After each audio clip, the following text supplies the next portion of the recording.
Ford has joined the mini SUV fray in Australia with this, introducing the EcoSport.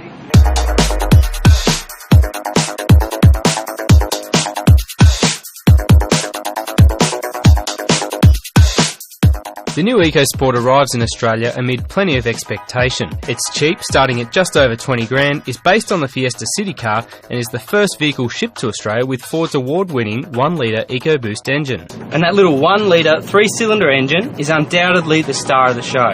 It pulls really well from down low in the range and offers a really decent and linear acceleration right up to redline. And surprisingly, for a little 3-cylinder engine, it actually offers loads of character as well.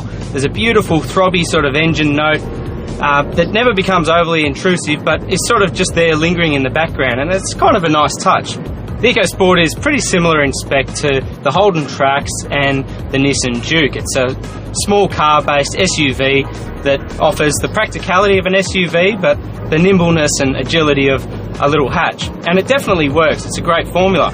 The fuel economy isn't to be sneezed at either. There's a claimed average of 5.7 litres per 100. We've seen close to that. On highway stints, we've actually gone below 5, which is pretty commendable for a car of this size.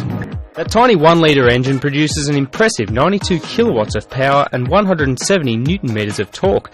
The caveat here is that the 1-litre engine isn't offered in an automatic transmission and is only available to the top 2 models in the 3-car lineup. Those who do prefer 2 pedals over 3 or wish to purchase the base Ambiente model will have to instead opt for a less powerful 1.5-litre 4-cylinder engine. We also sampled the 1.5-litre engine that comes obviously with a 5-speed manual and the optional 6-speed automatic. And while it is a fairly effective little unit, it doesn't really hold a candle to the 1-litre 3-cylinder that has been so well acclaimed around the world. Ford's interior feels quite well put together, but there are a couple of little drawbacks. The roof lining looks more like the material you'll find on an egg carton than anything else. And also the fact that there's no vanity mirrors and a little bit of inconsistency in the dash material.